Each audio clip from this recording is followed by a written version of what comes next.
Ahora vamos a una cuarta parte. Vamos al uso de derivadas.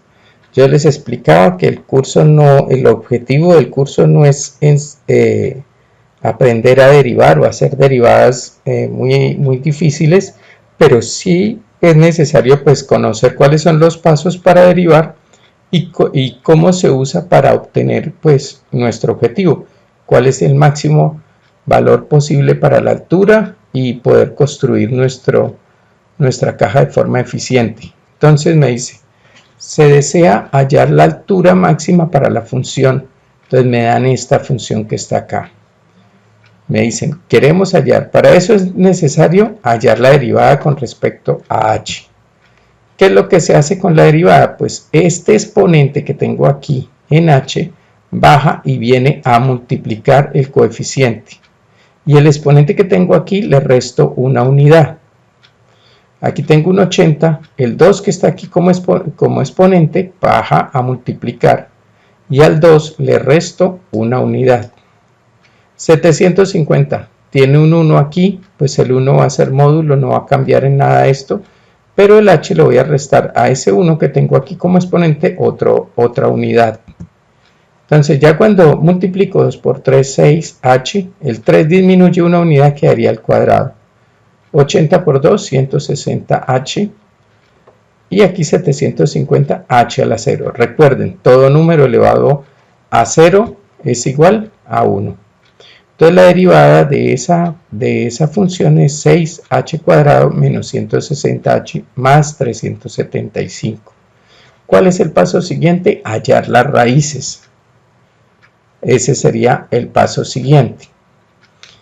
Entonces me dice, al graficar la derivada de la función de volumen respecto a h, o sea, teniendo en cuenta lo que veníamos hablando, pero entonces aquí ya ajustamos y usamos la gráfica de volumen y la gráfica de la derivada y las comparamos.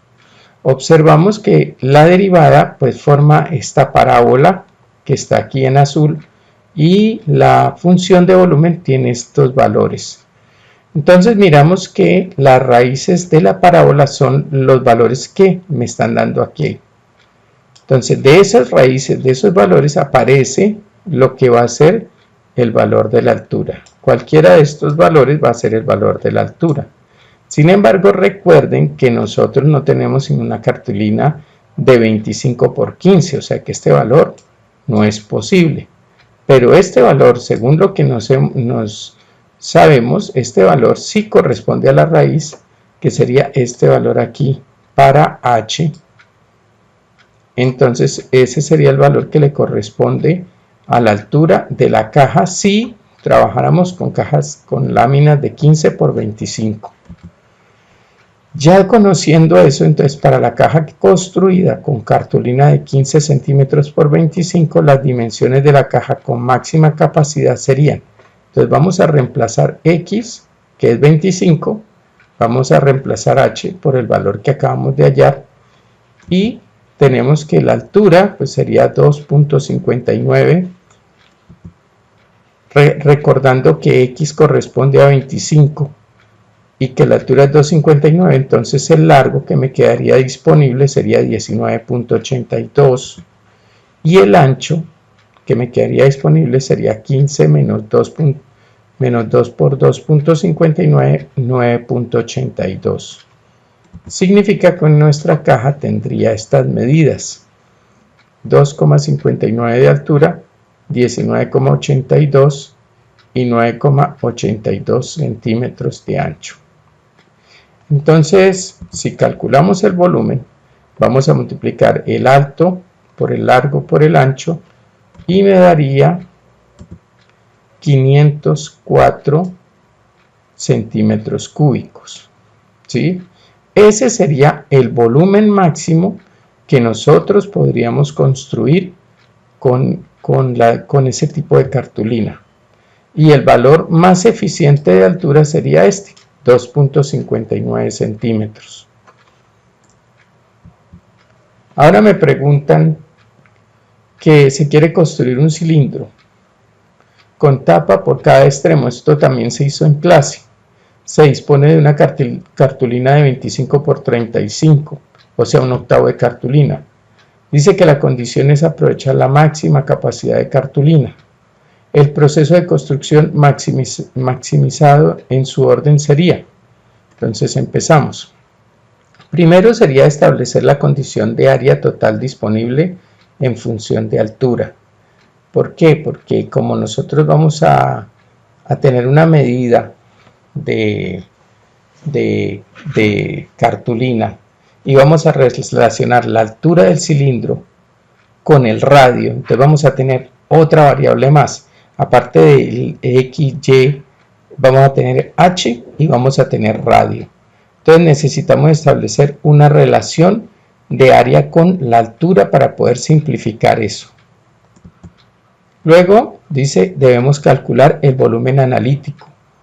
En base pues a las medidas, entonces vamos a calcular los valores de, o sea, escribimos en nuestra cartulina, dibujamos, hacemos un dibujo, un croquis y dibujamos pues unos valores de manera algebraica, ¿sí? ¿Cuáles serían los valores que tendría y cómo se construiría? Entonces, en base a esos valores en letras, vamos a calcular el volumen analítico con el que vamos a construir el cilindro. Luego, con ese volumen analítico, graficamos en GeoGebra la función de volumen. Eso nos da una idea. Tal vez no será el valor exacto, pero nos da una idea. Luego, esa función de volumen la derivamos en función de la altura. Aquí la derivamos en función de la altura.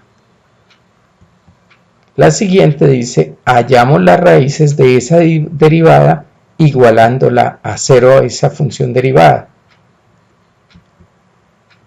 Identificadas las raíces, pues entonces graficamos también podemos graficar en GeoGebra comparativamente la derivada. Hallamos los valores de la caja, o sea, reemplazando el valor clave que inicialmente era H, entonces reemplazamos en esa caja que tenemos allí y identificamos cuáles son los valores de altura, de radio, o sea, los valores que vienen a identificar el cilindro. Luego dice medir los valores máximos posibles en la cartulina. Entonces hay que tener en cuenta que el cálculo asume que nosotros no vamos a tener ningún desperdicio. Entonces eso no es posible. Recuerde que cuando cortamos un cilindro vamos a tener un área que va a ser imposible de utilizar. Entonces esas medidas de cartulina se desperdician. Entonces esos valores máximos en la cartulina son como ajustar el diseño, porque no es posible, a veces no es posible construir tal como dice el cálculo, porque va a haber un desperdicio que ese no se puede controlar cuando se hacen los recortes.